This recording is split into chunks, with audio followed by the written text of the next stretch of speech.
Rob Ruckus. Hey, this is Kate Clover. Hey guys, it's Nick Collins here from The Effect and Better Strangers. Hi, my name's Madeline Rose. Hey, it's Ben McKelvey. It's Tim Howard here from Mike and the Mechanics. Hello, I'm Amanda Lehman. I'm Billy Harvey. What's going on, everybody? I'm Casey Sampson from the band Twist Stop. Hey, it's Tony from Fastball. Hello, everybody. My name is Isaiah Mitchell. Hey guys, it's Matt here from the White Lakes. You're listening to Almost Famous Magazine. Come join us for this interview. Check it out, Almost Famous Magazine.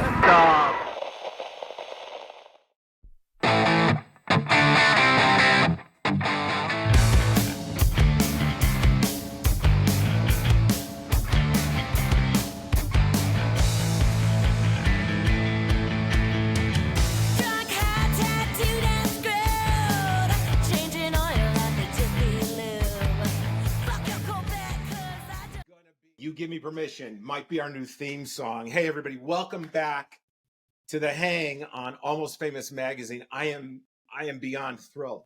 That is just a sample of the Minges' soon-to-be released song, Jiffy Lube. I love that guitar intro. That thing just rocks to the soul. And I'm so excited to have Messy Jessie here with us today to tell us about the Minges, another great band that we discovered through being at Punk Rock Bowling Weekend, which was just absolutely fantastic and may have been our first, but definitely won't be our last. So, Messy Jessie, I may just end up calling you Messy, or I may call you Jessie. Welcome to The Hang. Either way, I'll respond. Awesome. Well, thanks for joining us. I'm so excited to have you here. I got to be honest, it's not every day that you find a band that will admit the following, which I saw in your release. It's sometimes the whole is greater than the sum of the parts. Let's be honest. There have been a lot of great bands, a lot of amazing supergroups, a lot of great musicians that get together, but when they're apart, when it's that together, right? And you all are like this Las Vegas mega group that came together. Tell us the story, how it happened. These four diverse people from these different bands came together to create the Minges sound, because I love it, and I know other people will too. We were lucky enough to all be semi-familiar with one another, but Eric, our drummer, and our bassist, Steffi, curated the band. They've been friends for a long time, and they thought up the idea at a bar and came up with a name, and they knew they wanted it to be female-fronted, and I was lucky enough to be asked to join this, and it's been the best year. Joe and I, the guitarist, have known each other 15 years. I've watched Joe throughout many bands. He's very talented and very well known. He's our heartthrob, but we each have our own pull, and I'm so lucky to be here. Tell me a little bit about, you wanted to have a female fronted band, right? And the Minges, tell everybody, give them, for those who are not watching this in the UK, and we have a lot of fans over there in Europe and the UK, explain the idea behind the concept of going with the name along with a female fronted band, and then kind of the themes of what your music's going to be like.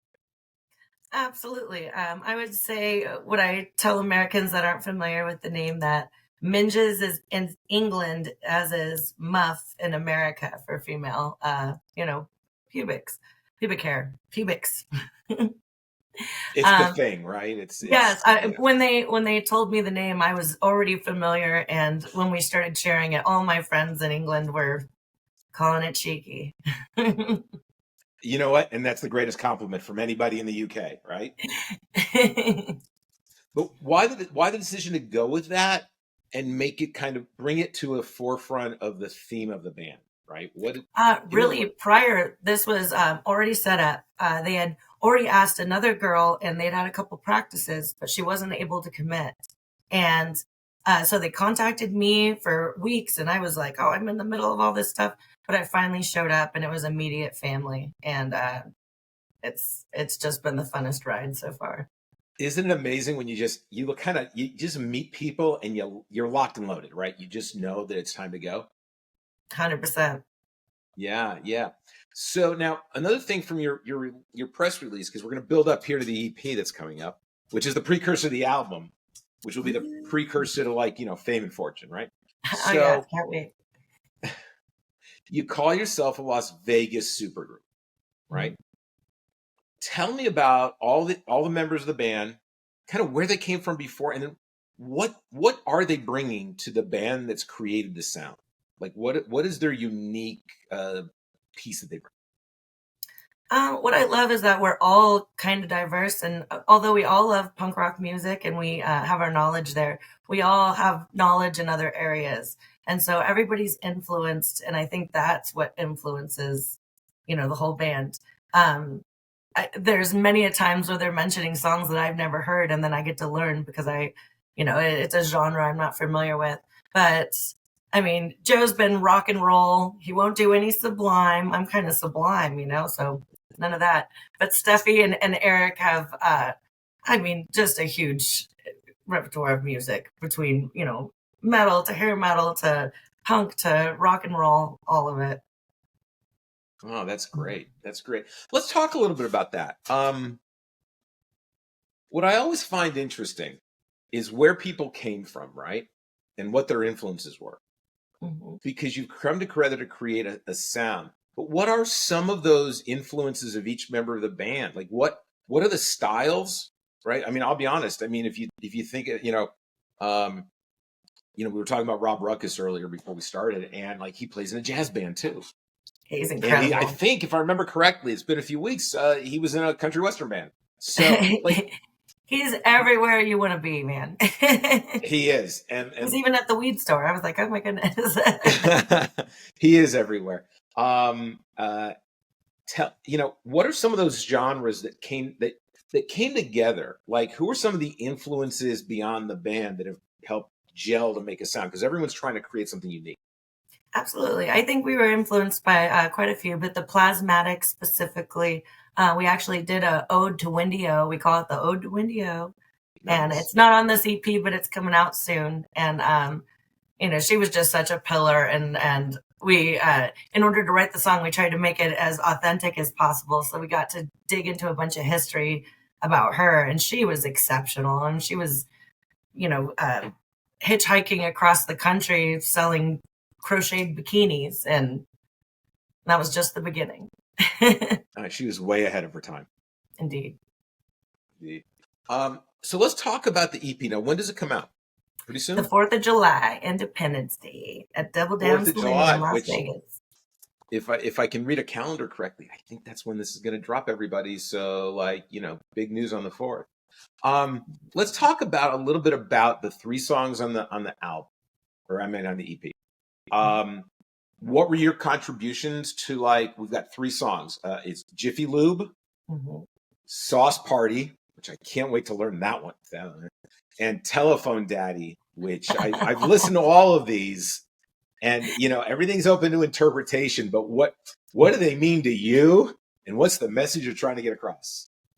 Well, we all equally in part wrote these songs together, and but Jiffy Lube was about my I worked there for far too long. I thought it was going to be a short-lived thing when I moved to Vegas, and I ended up working at Jiffy Lube for 3 years.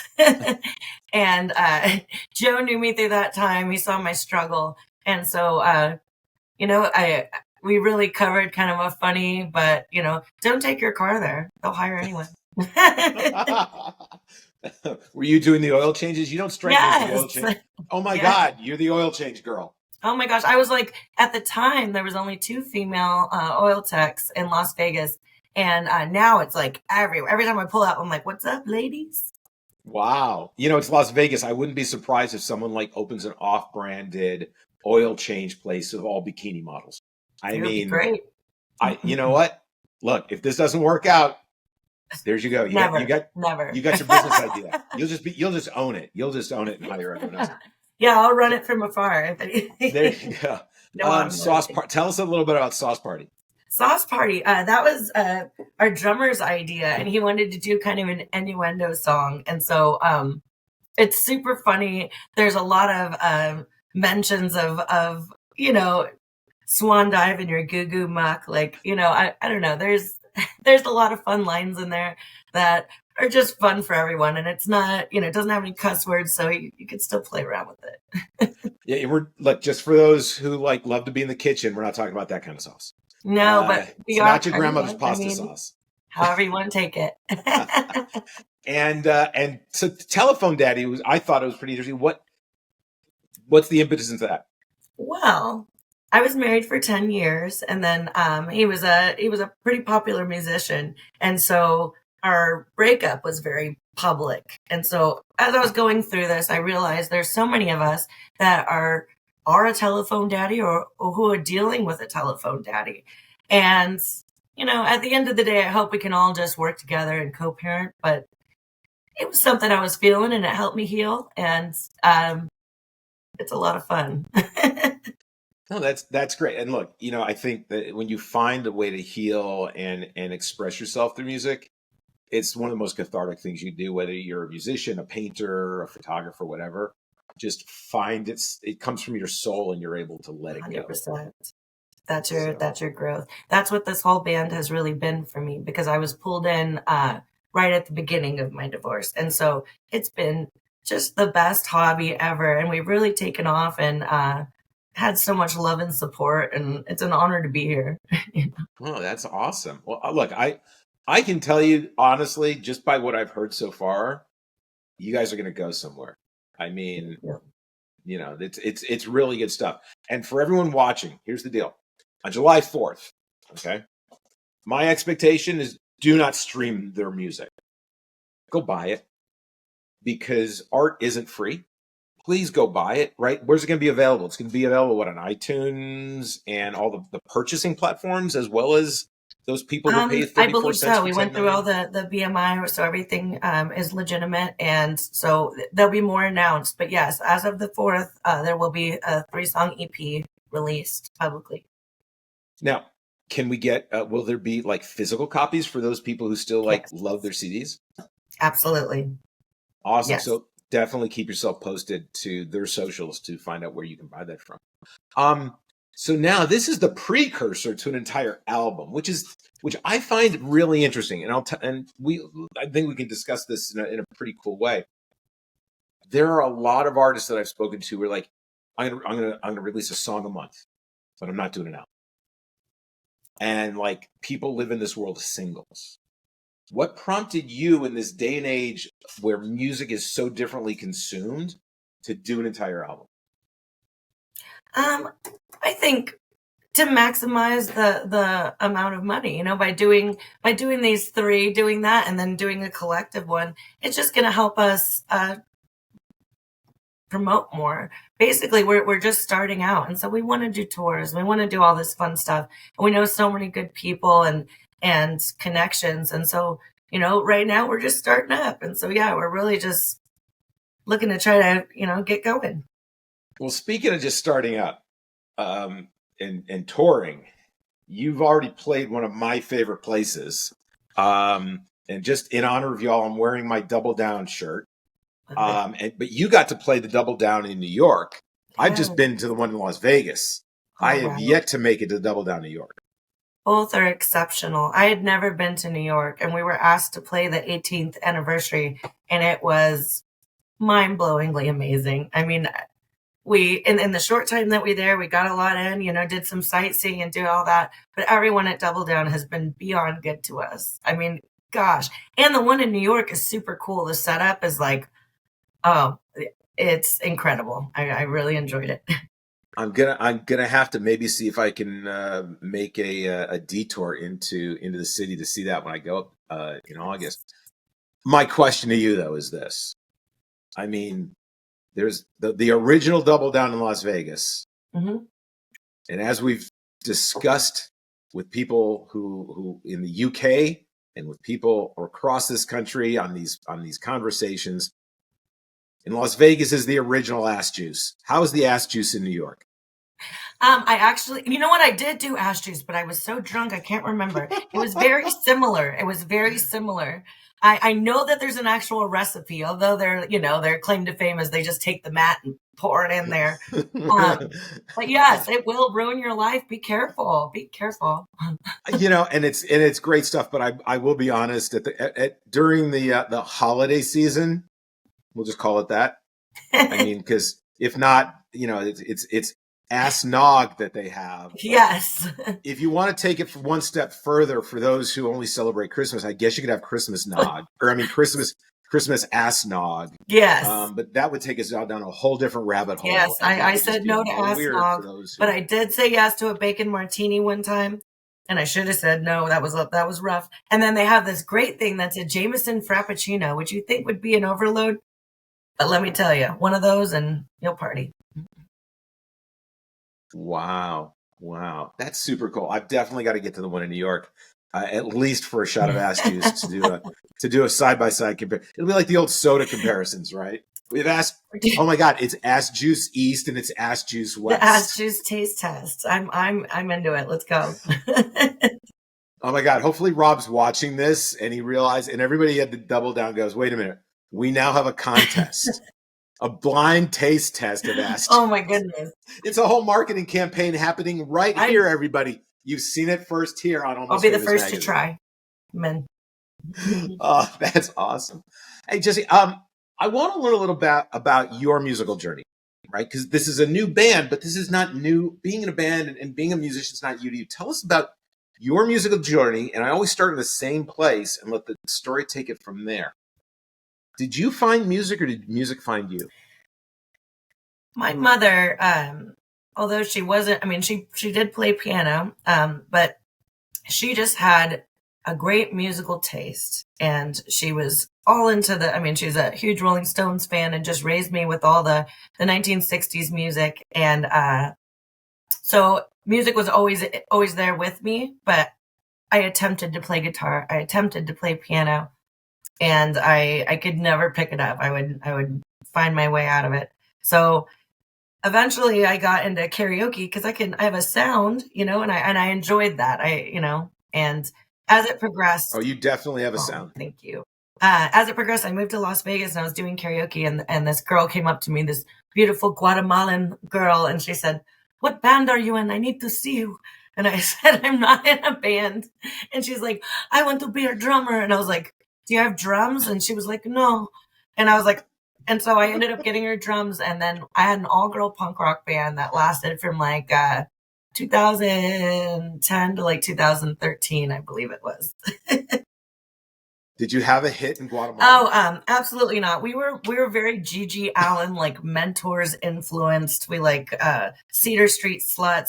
We were very rugged. Yeah, we were more of a hardcore girl band. So, we did songs like Dumpster Baby and I don't know how vile I can be, but yeah, we did some real good hits. You can be you can say whatever you want. Yeah. We had the Pussy Stinkin' Blues. The name of the all-girl band was actually called Knuckle Fist Cunt Shit. And KFCS was always on the on the thing. Well, you know what? You could have stole some branding from the yes, girl. That's the best KFC. way people remembered it. It was basically so our parents couldn't Google us. No one's gonna remember that name. That is awesome. That is totally awesome. That is now. So you went from that band. Did you come straight into the Minges, or was there anything? Yeah, there was a marriage and a beautiful daughter in between, and so I've been, I've been focusing on home life and doing a bunch. I have an 8-year-old beautiful daughter named Emily, who's she sings better than me, but don't tell her. And we don't when they're that young, you can't inflate. I know she's already like, "Mom, you need to hit the highs." I'm like, I know, I can't. It's hard. Don't go changing. I love the sound of your voice on these tracks, and I can't wait to hear this has just been so fun. The album. So let's talk a little bit about your voice, and what has influenced you artistically, right? I don't expect you to be hitting the highs. I don't expect you to it's not going to fit the genre. No, it's not going to fit the genre, and it just talking to you, it's not what you are about, right? But who are some of the influences that have really made an impact on you and how you've crafted your voice and how you've crafted your style? I would say Janis Joplin, of course. You know, my mother was a huge fan. She's actually named Janice as well, so that's fun. Tina Turner has been a staple throughout my life. Gosh, she just, every time I put her down, she just comes back in, and I really think she's the queen of rock and roll. And for her to just own it and have that rough, beautiful, her own thing, super inspirational. And then Courtney Love, I love her. She was unapologetically herself. No, those are three great influences for sure. Oh crud! I just lost the question I was going to ask you. I had it for a moment. All right, we'll come back to it. It'll come back to me. It might be, you know, you're having a drink. I'm having a drink. It could be the alcohol. Who knows? It could be nasty. But it's always about acid. So one of the things that I like to make sure people understand is how to find you guys and how to support you. Again, remember everybody, please, it's okay to stream, but you gotta buy. I keep saying this over and over again. Give us your it's money. Just a few dollars. Jessie deserves your cash, guys. Okay. Times are tough. I mean, she just had a telephone daddy issue. I am telling you, I gotta pay this bill. So, where are the best places that people can help support you, and what are ways that they can? Because, you know, people see this all over the world, and we know that when we have been on with people from everywhere, from Germany, the UK, people show up to shows. So, what are some of the best ways that people can support the Minges and really get behind you? Well, we're very active on Facebook and Instagram. We also got a TikTok going, and I'm sure you know, anything else that we can get our hands in. But currently, I would recommend Facebook or Instagram. Yeah, I'm always curious because it was never someone's intention to have to the whole world's at stage around the clock and on this social stuff, right? Like, what are you doing? Are you doing your dance moves on TikTok? What are you doing? Right, I think we're gonna start creating some fun videos, so stay tuned. But I've always been very social media oriented. I mean, in the sense of I'm a bartender, so I promote my shifts, and then I was married to a musician. I used to promote his band, and so I've always shared memes and just kind of being a Facebook girl, and so it really did help as this band. I mean, we all have our own pull, but we're doing all right. Good. With the EP coming out on the 4th of July, when do we expect the album? Is that going to be this fall? I mean, how much longer do we have to wait after we get that first? You know what? Stand in line, but bring a lunch. I don't know. It's going to be a little bit, but we're doing 3 at a time, so expect about 3 releases until we do the album. But we've already started up a tour in October, so we're starting to go. Where's some of the places you're going to be visiting on that we tour? just started this up. So as far as my knowledge goes, it's Washington, Seattle, Olympia, and more to be announced. Well, look, I'm coming to you from Dallas, Texas. So you know what? Head south and make a left. Love it. You know, feel free. I'm always about finding new music and great bands, and I think you guys are wonderful. As we kind of wrap things up, one of the things that I think is important about music and art is that we support one another. So and it doesn't have to be, look, I'm not saying you're a Swiftie, so it doesn't have to be her, but who are 3 artists that you're listening to, whether the world knows about them or they don't, because they're probably pretty damn good. Who are 3 that you're listening to that are really your jam, your ear candy these days? And tell us a little about them. Gosh, I feel like a sellout. I always would watch these videos of people crying at Michael Jackson concerts and all these big concerts, and I never understood it. And now, every time Lady Gaga talks, I cry. I have some kind of emotional reaction. I hope I don't meet her. I'd probably embarrass myself. But God, her Joanne album, amazing. I don't know. Right now, I'm just kind of on a positivity kick. I want to hear things that are kind of helping us towards a better tomorrow. Because for my whole life, I've always listened to the opposite. So I think I'm just rebelling against that and trying something new. No, absolutely. And look, don't say never. I'll be honest with you. People have shown up to shows and said they saw someone on this in as far away as Germany. So you know what, Lady Gaga, and you better know we're going to tag you, Lady Gaga. If you hear this, we got Jessie over here, and I'm sure her daughter, let's play up the kid thing, nice little 8-year-old, would love the chance. Oh my goodness, that would be beyond. But I love strong women like that are doing their best to put out positivity. And Lizzo, I mean, these are current pop artists, but I just love that whole, that whole vibe. And I listen to a lot of John Prine, so I'm all over the board. But Lizzo, she's an 8-year-old who wants to learn to play the flute. Come on, I know. You never know, and it is about putting it out there. If you don't say it, it can never happen. And I believe that if you don't ASK, you don't GET. Absolutely. So LOL. you just never know, right? You never know what could happen. So, Jessie, this has been great. I appreciate you coming by. I can't wait to hear more. Everybody go pick these up. July 4th. What else are you going to be doing? Spend your money on this. Don't blow your fingers off of fireworks. Spend them on good music that you can enjoy over and over again. That'll give you that sparkly feeling inside. You won't be disappointed. There you go. I mean, what better way? Red, white, blue, and the Minges. And there are places I can go. This stuff right. Let's go. Let's go on this adventure. All right, Jessie, this has been great. Thank you for joining us here on Almost Famous Magazine. We can't wait to help expose you guys to the world.